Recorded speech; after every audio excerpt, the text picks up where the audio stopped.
Like, I think a lot of young people would really want to know more about not only like the kind of work ethic you have, but also more of how, like, what you really think as someone who like is working for many different causes at once. And I saw that you also involve, like, for example, art and writing, but at the same time you also involve a lot of like the science part of things, like for example cleaning up oceans and beaches and stuff.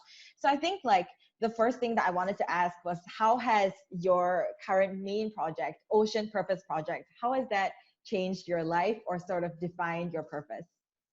So I actually, a couple of years ago, in about 2015, was when, my life just started to change in terms of direction. Mm, So I was representing Singapore in a dragon boat race in the Philippines, and we were mm. having a good time. We were racing, we were, swimming in the water, enjoying ourselves, partying. When I flew back to Singapore, I was just hospitalized for about 2 or 3 days. Oh my I goodness. just had a massive immune system shutdown. Mm. And I found out that like at least another 20 paddlers also kind of had the same thing, and everybody kind of put it down to, oh, they just had food poisoning. And it seemed like this was happening every single time that we raced. And then in 2018, the news came out that this particular place that we had been going and really enjoying ourselves and, enjoying the beach, they had to close it. It was Boracay, because they were pumping raw sewage straight into the beaches. So, like My that kind of goodness. news just shook me because, it explained why, following that incident, my body had just gone into like this autoimmune shutdown.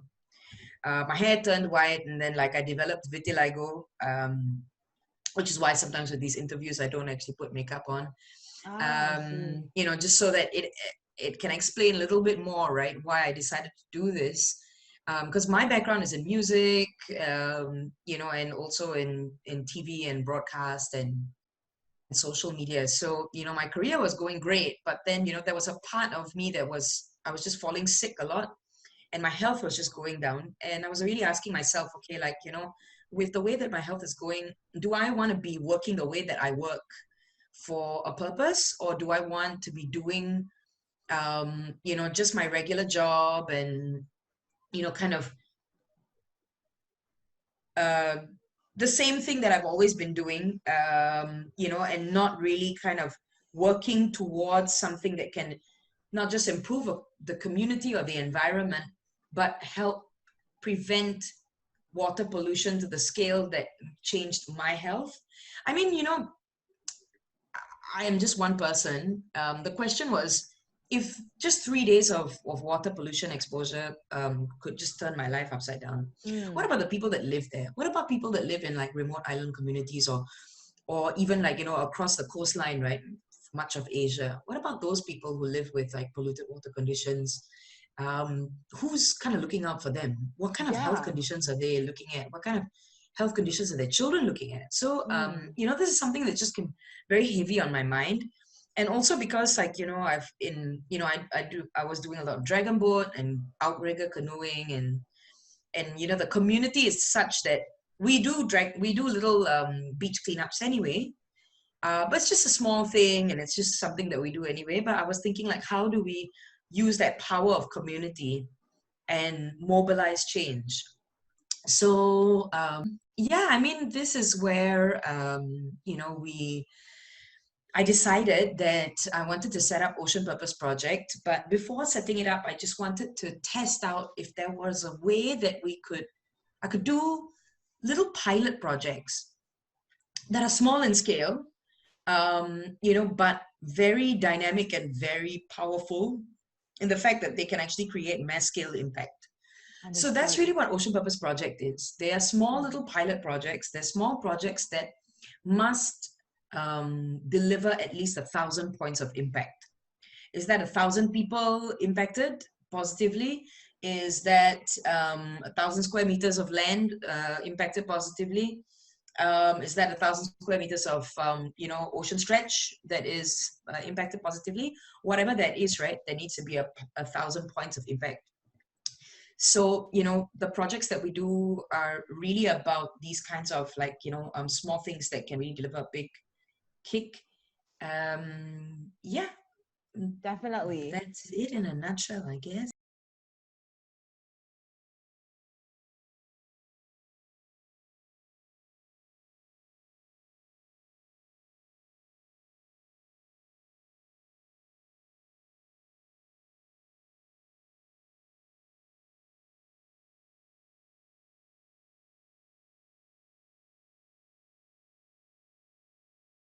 Like after hearing more about you, especially, like what I really respect is that you took a pain that you felt, a pain point, and you kind of, made it more than just a purpose, but something that drove you to create more impacts and waves of change. And yeah, I mean, like that actually just leads me on to like my next question, which is just, you know, as someone who is now seen as kind of like one of the main game changers in terms of piloting all these projects and community initiatives to cause real impact and help the environment, help the ocean, and reduce pollution. What are your views on being called or branded as an advocate, for instance? I don't know if I'm actually like one of the game-changing people. You are. Okay, so as somebody that was Mhm. like, yeah, or still is, as somebody that like sings and performs and all of that, right? And also someone that I used to be in charge of influencer engagement. I'm very Mm. wary of these influencers and thought leaders and people within this industry, because like in my role I work with so many of them, and they're really a lot of hot air and gas. And like, sometimes like I look at this and I go like, really? You want to charge for one IG story, an IG post of you going off and helping the community by delivering something that a brand has put in your hand to, let's say an impoverished person. And it's like, whoa, okay, it does get to me. Mm. So I'm very wary about how I'm coming across. That I do realize that like I have this kind of tendency to just sort of chiong and like, let's just go for it, let's do it, let's try, let's like, give it a shot. And so like, there are some people that have kind of gone like, hey, I've been looking at your Instagram, man, like, what you've been doing and all of the stuff. And I'm like, I'm just like with the phone and just capturing this stuff, right? Because like, it's I don't even realize how I'm coming across. But I think one thing that I do realize is that there needs to be a kind of shift in terms of the kind of influencers or advocates that work within um, environment. Mm. So, for example, the typical there's nothing wrong with that. The typical hippie style, way of doing it, very ground up and kind of like, let's live completely off the grid. It's great. There's a lot of things that we can learn from that.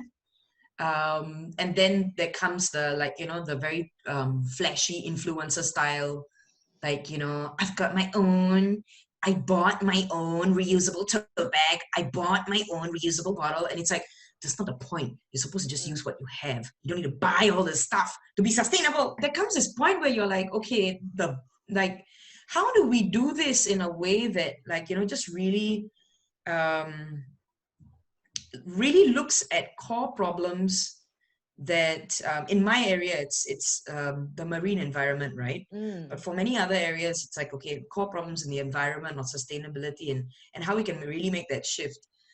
So I mean, don't get me wrong, I used to Mm. come from that, like, I mean, I used to be a producer for fashion based and beauty based TV programs as well, and I really just sort of looked at that, and I also thought to myself, okay, how much new stuff do I really need?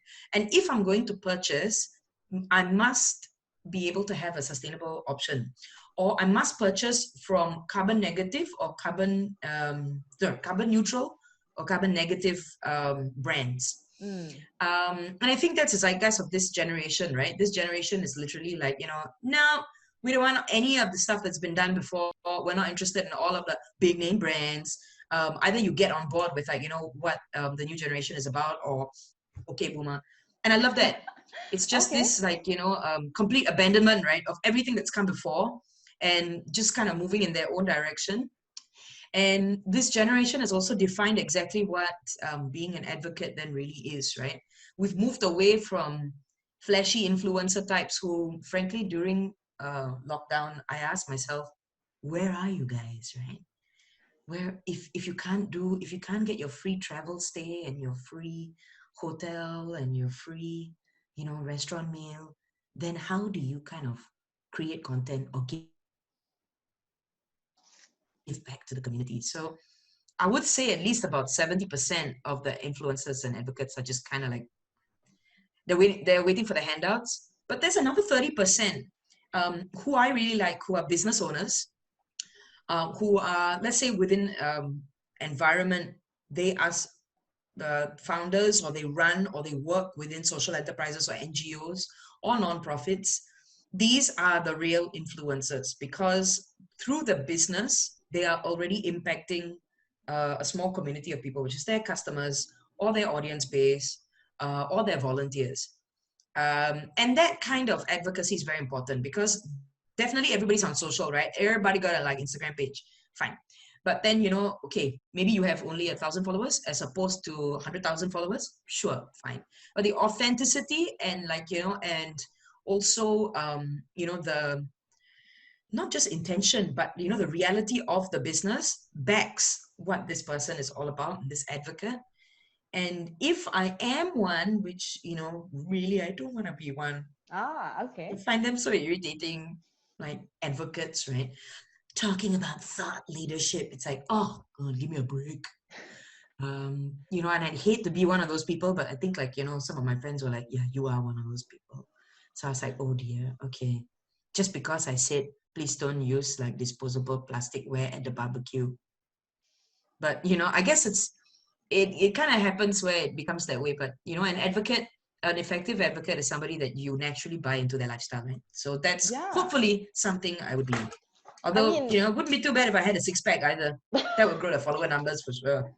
wow. Oh my goodness. But I mean, like, I think you just proved in yourself that you inherently are someone who, you are in that sort of 30%, which you kind of cut slack to, which, the one where you were like, okay, they have authentic influence. Because even if it's just a simple sentence like saying, don't use plastic in the barbecue pit, it is going to be something that people will actually listen to, because you've had that genuine story back that it really highlights why you're doing this, and you're not just doing this for a brand deal or something like that. I mean, that's definitely not the case.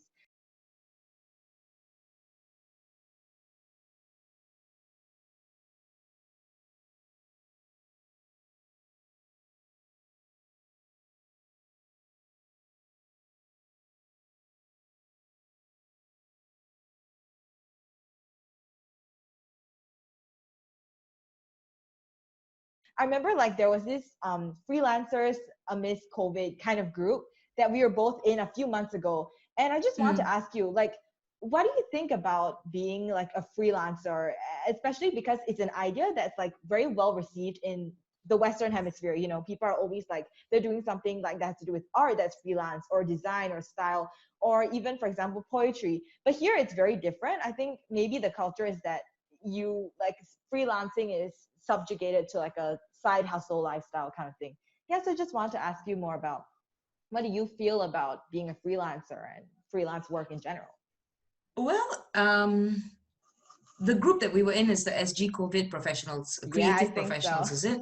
Yeah. Okay, so there's another group called Star Association. Because I'm a performer, I'm also kind of I kind of fall in Involved. that group as well, Mm. right? Of events, and I'm also a producer. So there's 100,000 freelancers in Singapore. And this is not a new number. This has been around for ages. It's just Mm. that now, because of COVID, these people have been identified as a group that is vulnerable, the gig economy. The truth is that this gig economy has been existing for like years. That's true. Perceptions of the gig economy, of course, everybody, let's say if you're a freelance musician, everybody will be like, oh yeah, no CPF and the rest of it. Sure. But I think with the combination of COVID and how we're all working at home, there is this idea that there's a lot of stuff that we do not need to get done in the sorry, it's not 9 to 5. It's what, 9 to 9 now? Yeah. Typical office job in an office. We don't actually need to do that. We can be anywhere in the world and still, you know, be with the core team, right? Delivering something, Mm. which means there's a traditional contract actually have to work. I mean, for example, we have a program with mentors. So, for example, one of the things that we do is we have a. I was thinking to myself, I would like to hire somebody that is just like really successful at the business, and this person does my business development. Because how do you hire a business development person who can't actually prove that they've, like, you know, run a successful business and developed that business? It makes more sense if you hired somebody that actually ran a successful business, but these guys are too expensive, right? They command a crazy, insane salary and all of that. But these guys also want to give back. So how do Mm. we do that? And so this is where we kind of came up with the professional. Wait, I have to get the correct term. It's a professional placement contract, right? Where I will hire some superstar CFO, CMO for a day. They for that 24 hours. So literally they just get paid for that 24 hours, right? Which is their market rate. Mm. But that 24 hours they could spend working with me for 24 hours intensively. We could break that up into 3 days. We could break that up how they see fit.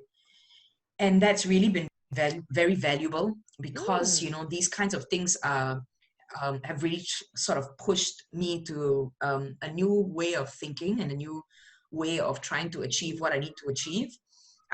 You know, they're not always available to me. They're not always in the office, so to speak. We are not in office. In fact, a lot of our work is conducted where you see, right, on the beach, at a beach bar, on a canoe, you know, doing beach cleanups. So, you know, this is really the kind of life that I wanted to carve for myself as well. I didn't want to be working in an office, having to wear shoes. I just wanted to go to work barefoot and in the sun, and, you know, and be close to the beach. And of course, most importantly, work with a sense of purpose. So, you know, I mean, as freelancers, you can tailor that. But then, of course, with freelancing comes the lack of benefits, medical benefits, and a lot of other benefits that come along with that full-time, you know, Corporate. yeah. So this is where the difficulty sort of comes in, right? Like, Mm. because a freelancer in a situation like this is just not thought of at all. You know, they're really left to fend for themselves. And so you have above 100,000 people right now in Singapore that are literally just like struggling to survive. You know, sometimes I try to explain this to people where there's some of us who maybe are in a full-time job, and you know, the thing that we might be thinking about is, oh, what am I going to order from Grab Food today? Or, you know, should I have the bubble tea or don't have bubble tea? I already had 3 this week. You know, those kinds of things. And then you have all of these freelancers, the 100,000 of them, who are literally struggling to survive. It's a question of, like, you know, do I have one meal or a day, or maybe one meal over 2 days? How do I feed my family?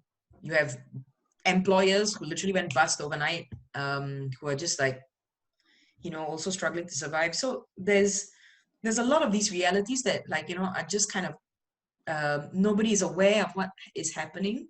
Mm. I mean, even with sustainability, you know, budgets are just being cut because companies are trying to, like, you know, cut their CSR or their sustainability budgets in order for them to be able to save headcount.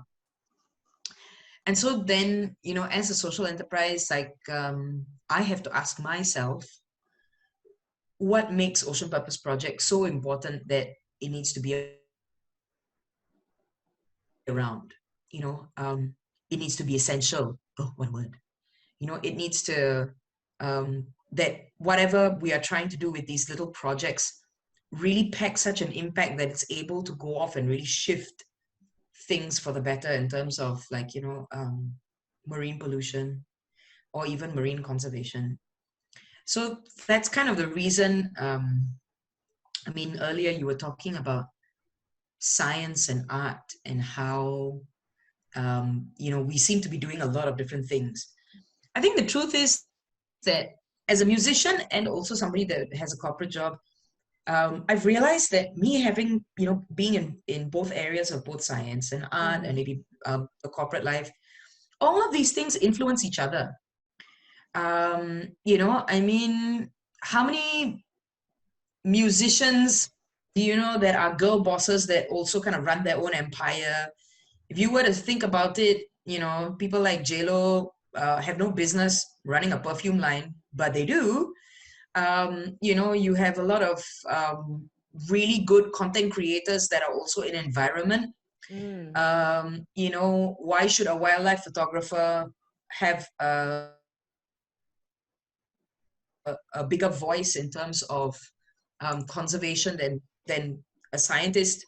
It's things where we're really kind of saying, for us, a social purpose project, there's so many different people from different walks of life. In fact, some of our most excited volunteers are people that have nothing to do with sustainability.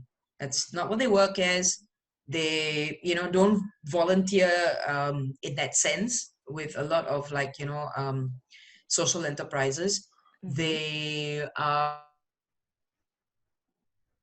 from a completely different background, and they bring their skill set, they bring their creativity, they bring their their way of doing things to Ocean Purpose Project, and that's what makes it better. Musicians, scientists, business people. I just got off a call with someone who works in someone who works in engineering, and he's a C-suite of engineering, and and that's what I feel is what's important, because there is like two areas of the spectrum, right? There are the big companies, some of them are polluters, some of them are the big corporate giants. And then on the other end of the spectrum, you have these environmentalists. And then there's every one of us in between, right? And, prior to COVID, with Greta and Fridays for the Future and all of that, these two were just kind of barking at each other. And the rest of us were just kind of alienated in the conversation, the everyday people who kind of go to work or go to school. And it's like, okay, now how do we do this? How do we translate this into our lives? And I feel it's these people that are really important. That's who we need to get on board. I mean, if you've seen this on Pinterest, we don't need 1,000 people doing sustainability perfectly, right? We need 1 million people doing sustainability imperfectly or something like this to that effect, because community and mass scale is really what is then going to shift us into positivity. And we're already seeing that with COVID and oil and gas prices just plummeting. Everybody's moving into renewables. Renewables. So, solar suddenly became this thing where, that's where the big money is. Let's invest in solar. Let's invest in wind energy. Let's invest in wave and all of that. And that just kind of opened the door for the rest of us in sustainability to go okay, what else about the things that we are doing is able for us to go off and garner, investment and just rewrite what is business as usual. So really, I mean, that's what Ocean Purpose Project is. With just a bunch of many different pilot projects. Some of them will fail. Some of them will fail spectacularly. Some of them will be okay, just muted. Some of them will be fantastic platforms or fantastic results that can be copied and emulated and turned into something bigger. So, that's really what I'm counting on. And to do that, you really need a free flow of creativity. You really need many people coming together and exchanging ideas. So yeah, I don't know if that answered your question. That definitely did. No, I have salty tears in my system now, because I really love the sort of comparison you did with the pilot projects that you have, and that quirky Pinterest quote, the one about imperfect, 1 million people doing sustainability imperfectly. It actually makes perfect sense when you say it, that it's really about, to sustain an effort or even a movement, it's really about whether people actually bother to even commit, even if they don't do it correctly or they don't do it right, but they bother to learn about it and get educated. I mean, thank you so much for sharing